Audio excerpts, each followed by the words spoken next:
The last day of school always had a sense of finality to it. For the children of Oak Ridge, it was a day of long, hot hours and idle, restless energy.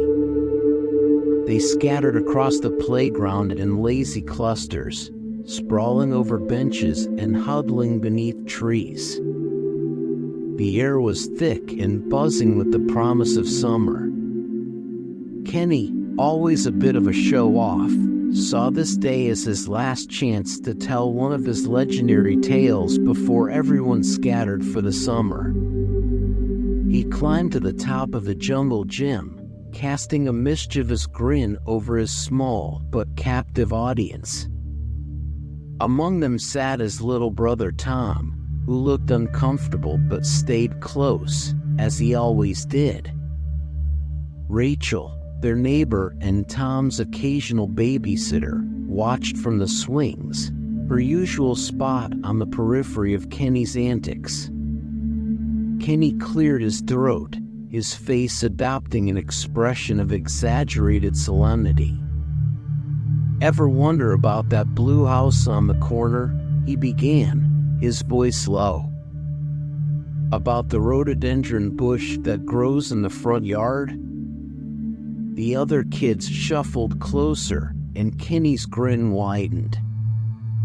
"People say a child is buried under that bush." He lowered his voice conspiratorially. "They say that in early summer, the flowers turn from pink to blood red because the bush drinks up the blood of the child beneath it." A murmur ran through the group, and Rachel's skin prickled, despite herself.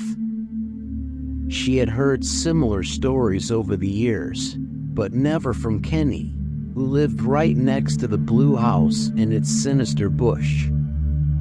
Kenny leaned forward, enjoying his audience's silence. "If you look closely in the sunlight, you'll see blood dripping from the flowers." He looked directly at Tom, who visibly shuddered. "You'd know, wouldn't you, Tom?" Tom's face turned red, and he looked down, kicking at the gravel under his feet. Rachel shot Kenny a glare. "Knock it off, Kenny. You're just scaring everyone." Kenny only smirked. "If it's all a lie, why doesn't someone go pick a flower from the bush?" Tom's head jerked up, and Rachel saw fear flash across his face before he quickly looked down again. Kenny turned to his brother with a wicked grin. "Go on, Tom. Unless you're scared." Tom's face tightened, and he shook his head. "I'm not scared," he mumbled, but his voice lacked conviction. "Then prove it," Kenny challenged. "Bring back one of those flowers. Right now." Rachel, sensing Tom's unease, stood up from the swing, her expression serious. "Leave him alone, Kenny. He doesn't have to prove anything." But Tom suddenly looked up, his face set in a mixture of hurt and determination. "I'll do it," he said, his voice trembling. Before anyone could stop him, he turned and strode off toward the blue house, his small pair of craft scissors clutched tightly in his hand. A heavy silence settled over the playground as the group watched him go. Kenny's smirk faltered, and he shifted uncomfortably, glancing toward the house, then back at the group. A few minutes passed, and Rachel's unease deepened. Unable to bear the tension, she took a step forward. "I'm going after him," she announced, casting a glare at Kenny before following Tom's path. The rest of the kids exchanged glances, and one by one, they trailed after Rachel, curiosity and fear mingling in their expressions. They walked in silence, their footsteps slow and hesitant. As they neared the blue house, Rachel was the first to reach the yard, her eyes searching for Tom. She froze when she saw him stuck high in the thick branches of the rhododendron bush. The sun caught on the scarlet blooms, casting an eerie glow over his face, which was pale and slack with terror. The children moved closer, their eyes widening as they took in the scene. Tom's body hung unnaturally among the branches, tangled in the dense foliage.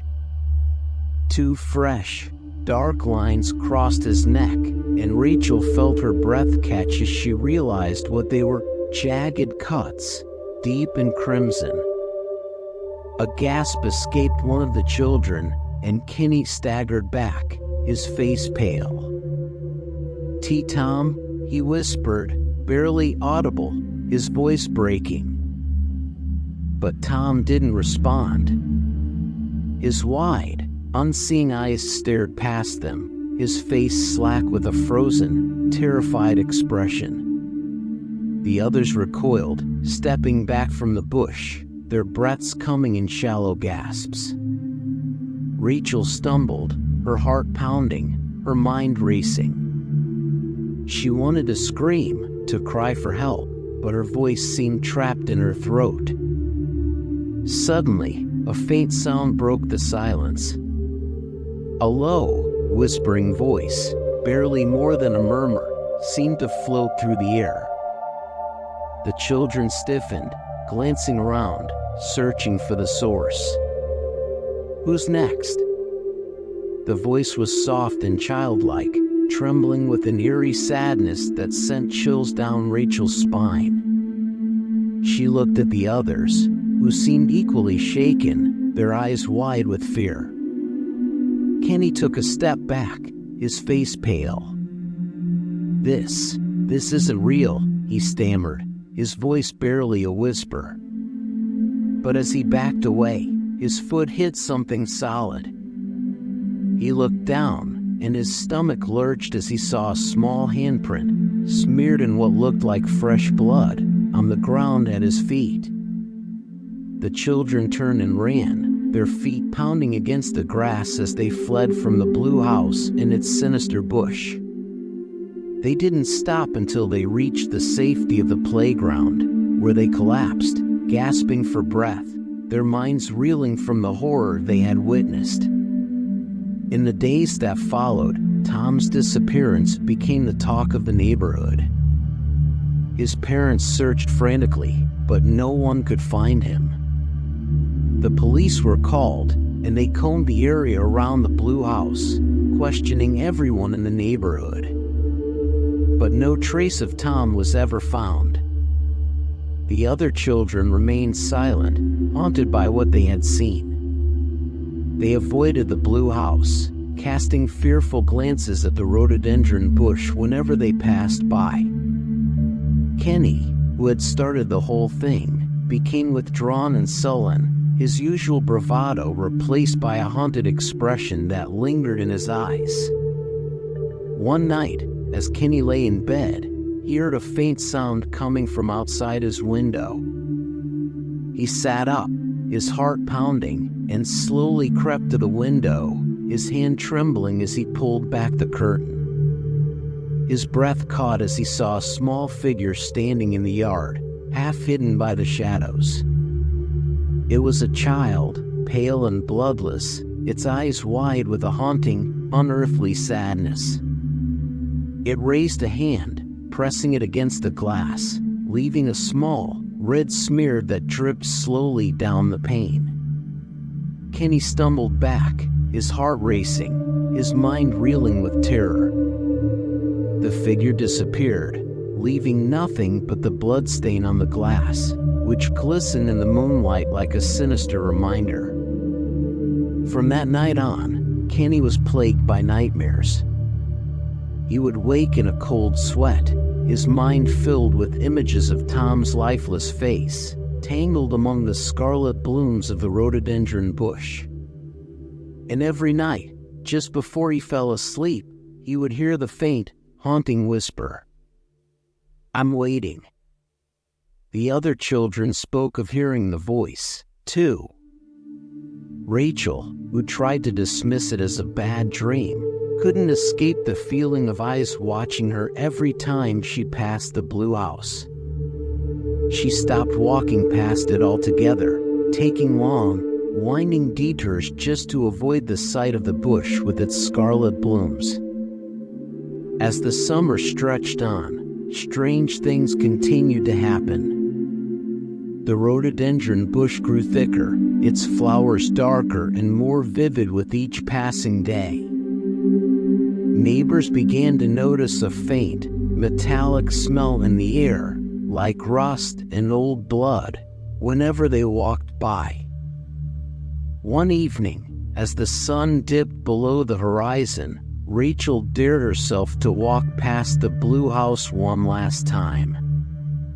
Her heart raced, and she forced herself not to look at the bush, her gaze fixed on the sidewalk ahead. But just as she passed the edge of the yard, she heard it again, a faint, whispering voice that made her blood run cold. "Who's next?"